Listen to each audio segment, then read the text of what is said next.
Первый шаг в проведении гендерного бюджетного анализа включает сбор необходимой информации с разбивкой по полу, месту проживания, возрасту и обзор нормативно-правовых актов, а также других документов, содержащих информацию о гендерном равенстве.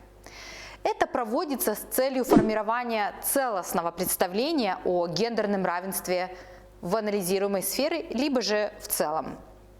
Для гендерного анализа нужны данные, позволяющие отследить различия в положении, которые существуют между разными группами женщин и мужчин, и оценить причинно-следственные связи.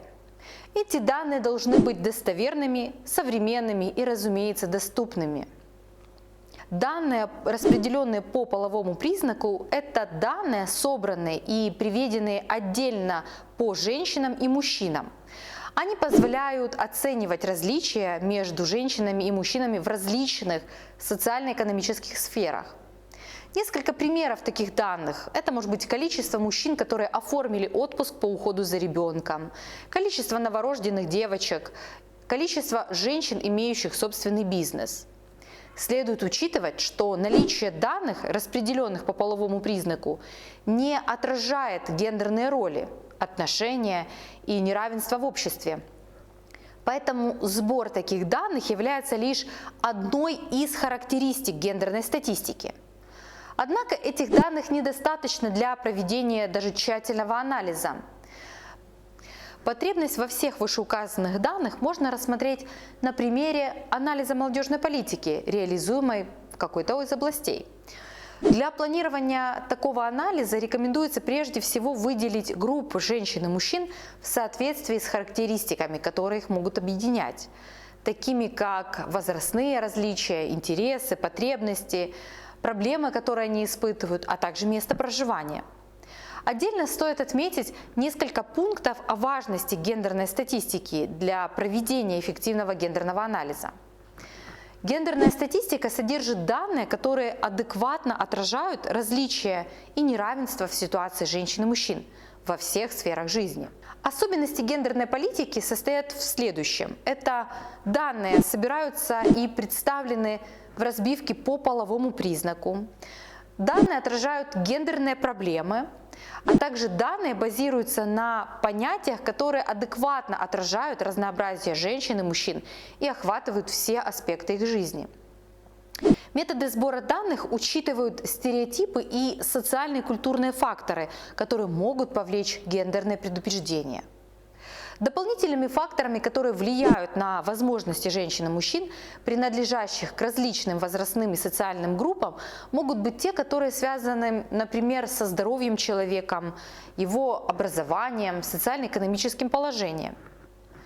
Потребности могут различаться в зависимости от того, идет ли речь о женщине 30 лет, или о многодетной женщине 30 лет, или о женщине 30 лет с инвалидностью. Потребности всех этих женщин, принадлежащих к разным группам, заслуживают отдельного внимания со стороны программы мероприятий. Еще одним важным фактором, влияющим на нужды женщин и мужчин, является фактор уязвимости. Под уязвимостью понимаем состояние ограниченных возможностей или способностей женщин и мужчин, девушек и парней в полной мере пользоваться своими правами. Осознание настоящей ситуации по уязвимости женщин и мужчин помогает лучше понять потенциальные и фактические случаи нарушения прав человека. Очень часто нарушения, с которыми они могут сталкиваться, не принимаются во внимание и не признаются в разработанных программах и стратегиях. Именно поэтому гендерный анализ должен принимать во внимание обстоятельства, касающихся женщин и мужчин, принадлежащих к уязвимым группам. Соответственно, наличие таких данных позволяет понять, что нужно выбирать различные тактики решения проблемы для одних и для других. Зато правильное и обратное. Непонимание препятствий, с которыми сталкиваются женщины и мужчины в доступе к государственным услугам, ограничивает мероприятия, осуществляемые органами власти для решения проблем женщин и мужчин. Важный вопрос, который возникает при сборе данных, это источник данных. Конечно, чем больше различных источников будет использовано в исследовании, тем лучше это для его объективности. В ответ на то, что гендерной статистики на уровне региона действительно мало, можно решить эту проблему путем разработки гендерного профиля области. Наличие такого документа позволяет иметь реальное представление о положении женщин и мужчин в общине и возможности принимать решения, и также производить политику с учетом гендерного компонента. Профиль области – это партисипативный инструмент для сбора данных с разбивкой по половому признаку и также их анализа. Он представляет фактически данные о гендерных потребностях, приоритетах и проблемах, касающихся гендерного равенства. Возможный пример составления такого профиля вы найдете в дополнение к данной лекции. Обзор информации об имеющихся проблемах в положении женщин и мужчин, удовлетворение их интересов, обеспечение прав и возможностей, также информация о принятых Казахстаном обязательствах по обеспечению гендерного равенства, требования региональных стратегических и программных документов и региональных бюджетных документов, целевых показателей по гендерному равенству создают базовую основу для дальнейшего качественного гендерного анализа. Кроме того, следует определить цели, задачи, исполнителей, основных бенефициаров, размеры бюджетных расходов на основные потребности целевой группы.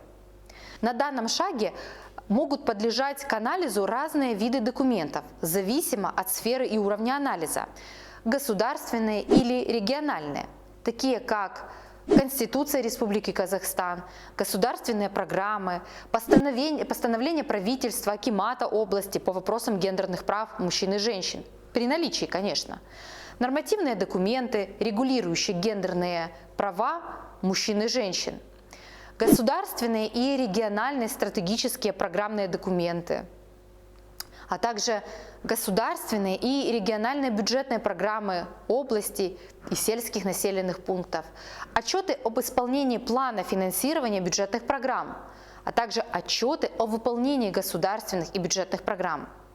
Также возможно рассмотреть публикации в средствах массовой информации о ситуации либо о проблеме, статистические данные, касающиеся гендерных прав мужчин и женщин.